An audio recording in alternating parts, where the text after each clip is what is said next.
Well, we're back. I actually recorded myself playing the game, but it was too soft. I tried tweaking the microphone a little bit to see how it would end up, and it was too soft. So I'm not gonna use that, but instead I'm gonna splice my voice separately and then attach it on top of to my clip that you're seeing right now. I also wanted to try this out because I know, as I mentioned before, when I'm playing games, it's very hard for me to multitask. I'm not sure if it's the same for all of the guys out there, but I think there's some studies that says that men, as compared to women, are not so good at multitasking, and I find that very true and relatable for my own case, right? So I wanted to try this out. I wanted to give you guys some value in terms of what I say and also what I'm sharing to you guys. But I also want to sometimes, when I play my games, I don't want to just sit there and play. Sometimes I just want to talk and ramble. So I think I'll do a mixture of both. But I want to also try and A/B test this to see which one is better. And for those who don't know what A/B testing is, it's basically testing A versus B. So in this case, playing while commentating, and the other which is editing and then kind of combining the gameplay with the my speech later on. Now, in this video particularly, I was talking about adulting in your 20s, right? And this is a topic that is very dear to my heart because I'm currently in it now. I'm reaching towards the latter end of my 20s.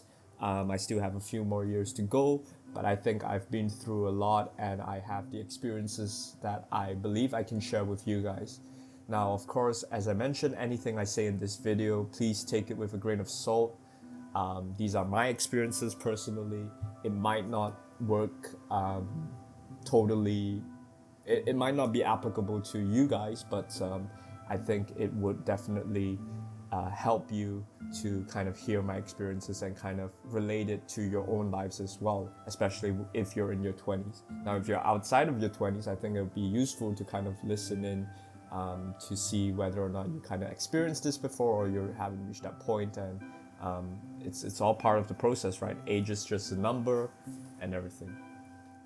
And as I mentioned before, my goal for the series is to just have me playing games, rambling through. I think I'm trying this new approach now, trying to stay a little bit more focused to the topic as well. And ultimately, it's more for you to kind of use as background noise as well.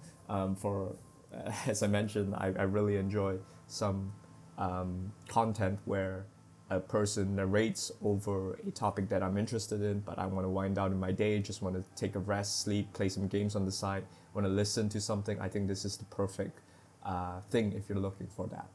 Now let's get into the topic. I believe adulting in your 20s is a very, very difficult step. Now, it's not because it is super difficult in an physical sense where you're training for a marathon or something like that, but in a mental sense it's very, very difficult because you're shifting from someone who is dependent to someone who is independent. I think university kind of trains you for that, whereas when you start working, it even forces you into that mode of independence even more. Now, of course, I know a lot of my friends in the 20s who are still living with parents now, not to say that it's any different, but I think once you move out or you stay by yourself, this level of independence really does take a upward shift, right? And being dependent is not a bad thing. I think being dependent when you're really vulnerable or you're still learning, I think that's okay. But in your 20s, I think it's expected of you from a society point of view to be more independent. And also from a personal point of view, I think you will feel more satisfied if you're independent. Now that I'm independent, I'm living by myself. Of course, I had my parents to help me get my feet off the ground, and also I have a stable job now. I'm doing my masters and everything. I would say I'm pretty independent in that sense, making my own money, holding up myself in the world, making my own decisions. It's really satisfying when you really get used to it. But when you're approaching your 20s, when you start going to work, it can get very overwhelming, right? Taxes, mortgages, loans, personal finance, mental health. Your parents protected you in the past, but now you're independent and you have to kind of take your own time to resolve these kinds of mental issues that you're having, your career, etc., etc. And I kind of skimmed over all of the things I wanted to talk about, right? So I'll take some time on each one, and yeah, you guys can see if you guys relate to it or not. So when I was approaching my 20s, I think money was a very, very key theme. And it's a key theme, as you can see in my channel. I speak about money a lot, speak about investing, savings, how you spend, how you budget. I think it's very important to be very attentive about this fact, because when you're in your 20s or your 30s even, compounding is in your benefit, right? Compounding is one of the wonders of the world. If you go to any compound calculator, I promise that you'll be very impressed by the amount that you save now and how much it will compound into the future. Just put like a conservative 7 to 8% for the stock market to compound and see how much you end up with. You'll be very, very impressed. And the more years you stack onto it, the higher the compounding gets. So I think money is a very, very key important thing I learned in my 20s. I still see some of my friends who are not taking enough time to learn this, but I really do see with the shift of technology and the shift of how we share content nowadays with TikTok, with YouTube, even if you guys are listening to this video, you guys are gonna learn a lot, right? And it's just spreading awareness, right? Once you guys are aware about how to deal with your personal finances, you start making very, very wise decisions. Of course, being in my 20s and my naive self, I've been scammed a few times for some investment schemes and things like this, but you know, it's part of the learning, and you learn and you move forward, right? You make mistakes, you move forward, you try again, and it's not the end of the world, right? So I think in my 20s, what I learned about money is I think a budget is very important. Now, I'm not saying to track every little itty bitty thing you're doing. I think it helped me when I was in my 18, 19, 20-year-old period during my uni days, where I got a steady allowance from my family, you know, to support my studies. That was very helpful. But of course, when you start working and when you're independent, you should have some sort of a budget. And this budget can be very general in a sense where you can use like a framework like the 50-30-20 rule, which is 50% for your needs, 30% for your wants, and then 20% for investing. Now, I personally use a 40-30-30. I invest 30%, 30% for wants, and then 40% for needs. And the reason why I don't need so much for my needs is I'm still fairly young and I'm still pretty frugal in terms of my lifestyle. I'm just supporting myself, going out for some nice dinners with my girlfriend and some entertainment with my friends. And I mean, that's about it for me, right? So I'm not definitely spending a lot. You know, the car is paid off, which is a very, very big blessing in disguise for those who are in the 20s. I know how tempting it is to get your dream car, but hold your horses, get a reasonably good car for about, you know, in Malaysia, I would say get about a 30-40K car, you know, depending on how much pay you get.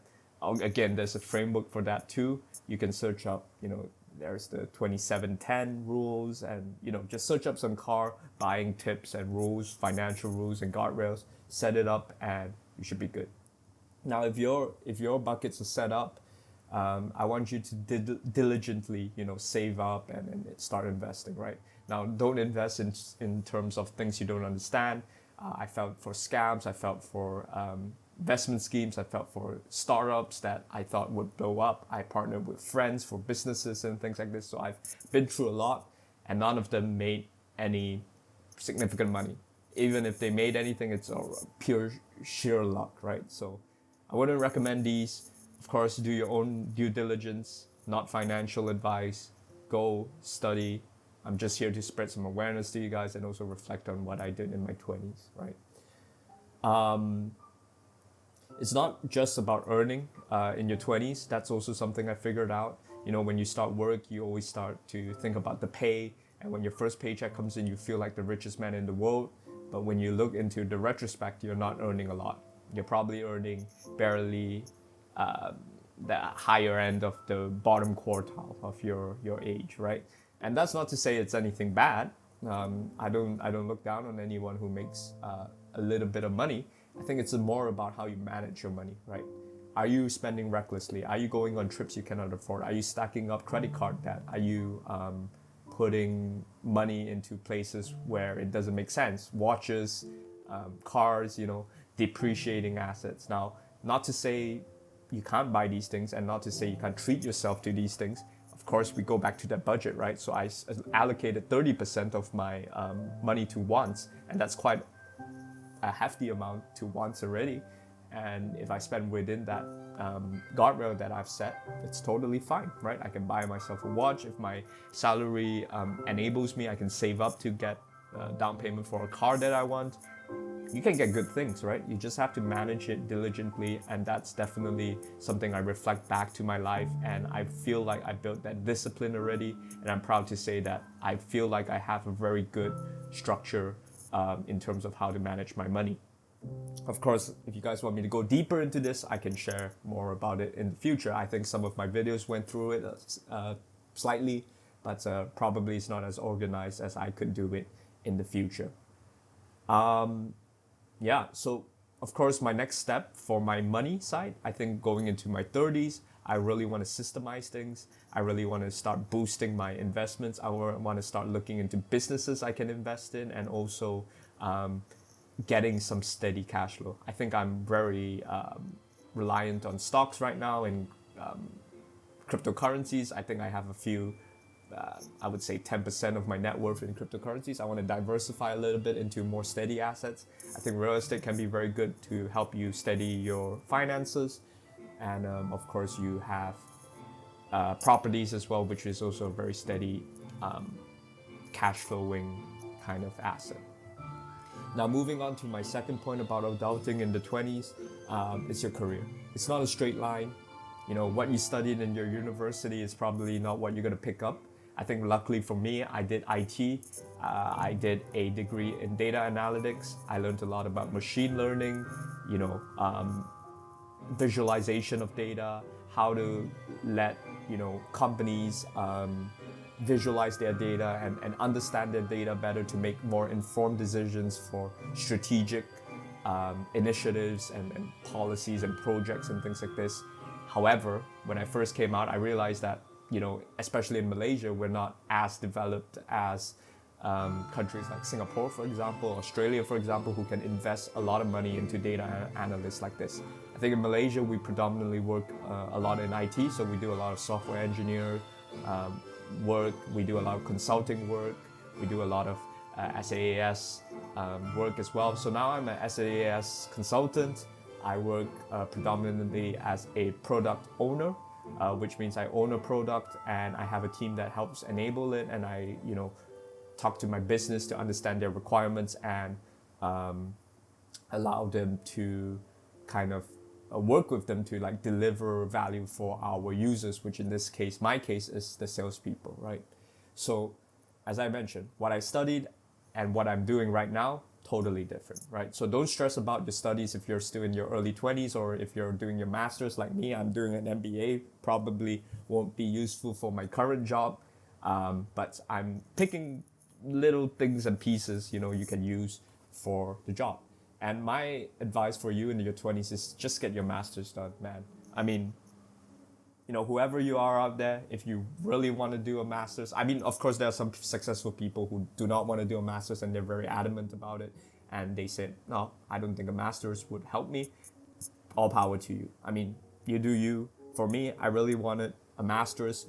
I really wanted to study the MBA. I really wanted to learn the frameworks, the theories. I know I won't be using them, but I was very interested in this field. And I really want to be certified officially, with a master's. And I think that would really help me with my earning potential, or also correlating back with how I wanted to be a high earner when I'm younger. Again, I mentioned money is not everything in your career. However, if you can get to that high earning potential point, that's definitely one of the factors you have to consider when you're picking your career. By all means, go for it. But of course, you have to think about learning. You have to think about career progression. You have to think about development. You have to think about your second step. Do you want to be in the career for a 9-to-5 career for all your life? Things like this would really change your trajectory. And these are the things I'm starting to think about right now. Now, I did mention before I wanted to, look into the business a little bit more. I don't want to forever be in the 9 to 5. However, it's okay to be in the 9 to 5. I'm not fully made my mind up on this yet. Now, starting a business would be very independent. It'll be a next step. The earning potential is unlimited, but the risk is also super high. So I want to be very cautious about that decision. I want to have a very solid NASDAQ in terms of my savings, my emergency funds. I want to have a very pillowy drop, if in case anything happens. And I like to be secure like that. And I think it's a very wise move in my personal sense, where I don't want to put my family at risk. I don't want to put my girlfriend at risk. I don't want to put my future family at risk as well for any endeavors that I'm pursuing. So in that sense, I'm cautious, but also I'm taking risk on many other things. Like, for example, just thinking about going out and doing franchising or startups or even investing in Bitcoin, I would argue itself is risky. So I'm not saying I'm not risk adverse at all. I'm not saying I'm completely risk adverse. I would say I'm taking very calculated decisions and I would hope wise decisions moving forward. And I think that is also thanks to my data analytical background that I think about these things, right? So going back to the career a little bit, I really want to develop my career. I want to move into other positions, maybe like a product owner lead role or a chief product owner role. I really want to go into strategic management a little bit, making the decisions and also thinking about the consequences, and also using my data analytics skills to really innovate and think about new things for the company to help them move further. I really think that also enables me to learn a lot in terms of my entrepreneur journey. I'm happy to be an executor. I'm happy to learn new tech stacks as well, but I think that really is something that is easier compared to soft skills like networking, learning how to sell and things like this, how to sell to your managers and things like this. It's very, very different, right? And it's not something you can learn in your textbooks, as opposed to like coding configurations on a SaaS system or something like that, right? Now, again, this is what it is for me. I could be rattling some strings. Some people might not be happy about what I said about technical jobs. Some people might think that management is super duper easy. You just go in there and manage. Now, for those people who think that, I really implore you to teach me how to do management properly, because there's a lot of emotions in it and it's very, very difficult. And sometimes you burn bridges that you don't want to burn, and it can get really political, and it's up to you to navigate it, and it can get very depressing. Which moves me into my third and last thing about adulting. I want you guys to really take care of your mental health. I feel like in my 20s, I beat myself up a lot. I became very introverted. I became very tired overall. I became a very miserable person. And I think that rubbed off on my relationships. And I can definitely see that people are not calling, for example, not bringing, calling me out for lunches or games anymore. It's inevitable. I think in my early 20s, I was so miserable that no one wanted to be around me. It takes one to realize that, and it really, you need to just put your ego aside to realize that not everything is about money and career. You have to take care of your mental health. You're only human. You're on this earth for a good 80, 90 years. Take care of your relationships, take care of your mental health. You only have one brain. If you're burnt out, rest. If you can't take it, quit, find something, earn less money, it's fine. Just make sure that you are taking care of your mental health. I know, especially, it's very tough for me to say, because I had a friend who recently passed. He was a very hardworking guy, very career-oriented, very savvy guy, really knows how to invest his money really well. I saw really much success for him in the future, but cancer hit and he just passed. It's tough for me to think back, and when I reflect in retrospect, if I were to pass a month or 2 months from now, let's say, I don't know, my body could just touch wood, but shut down, right? And if it shut down, will I be happy with what I've done in this world? And my answer honestly now, hell no, right? Hell no. I won't be happy.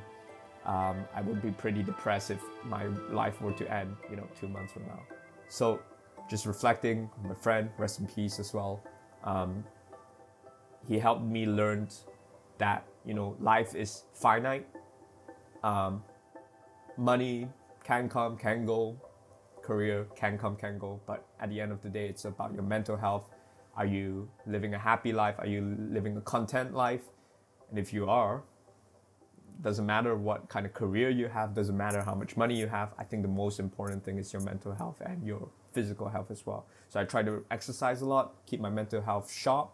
I try to go out more with my friends, try to curate more relationships with my peers and also my girlfriends, my family. I'm not doing the best. I'm still staying in a lot. I think because I'm very tired and burnt out from work. But I hope that would change, and I'm actively putting some steps in the future to change that. And every Saturday and Sunday, I tell myself I have to go out. I have to start mingling with some friends. And even when I play games, I don't want to play alone. I set it as an objective to play with some friends, to connect with some friends back in Vietnam that I hold very close to my heart. So with all that said, I think adulting in your 20s is a maze. You could take a totally different step compared to me. The things I am reflecting on could be very different for you. Some people I know started with less privileged backgrounds. I'm very aware that sometimes I am complaining about things that are not really a big issue. But I'm also aware that, this is my own path. You have your own path, and I hope you find a way through. I think the best way to do it is to remain positive, have a positive headspace, surround yourself with people who support you. Don't surround yourself with toxic people who bring you down. I think find the right career that suits you, that makes you happy. Invest, of course, money, as I mentioned, it's a budgeting thing. At the end of the day, spend your money. If it makes you happy, spend it. Why not? Experiences, traveling. If you do it within your means, by all means, it's the best thing you could ever do. Starting a family, things like this. This is what we're put on the earth for. I think you cannot ask for more than that, right? Of course, there are people who are out there who wants a greater cause. Sure. But I know what I want. I know what my final monetary net worth should be. I'm aiming for that, and when I reach there, I think I will slow down a little bit, right? And I'm also taking a conscious effort to care about my mental health while also balancing my career as well. So with that, I hope this video kind of helps you. I hope this video is a little bit more focused as opposed to my other videos where I kind of ramble a little bit, do some mining, some building. I can't really focus. I hope this video is a little bit more structured, a little bit more free-flowing. I'm still talking without a script, so I will have to think about my words a little bit. But I feel that I have more time to focus and speak to you almost as if one-on-one. I really hope you succeed in your life. It's a Saturday today. I'm going to head out really soon. I think, weather is quite cooling. Not doing so well health-wise. I think been sleeping a little bit late. I think I'm going to try to fix that a little bit. I think that's also one of the things I really want to fix in terms of my health, which is my sleep schedule. But yeah, going out later, gonna mingle with some people, make some relationships hopefully, meet some new people. I'm totally anxious for it, but screw it. We do it, get home, we relax, start a new day. What's the worst that can happen? So I wish you guys a great day ahead. I wish you guys a great week ahead, and all the best for whatever you're doing today. Goodbye.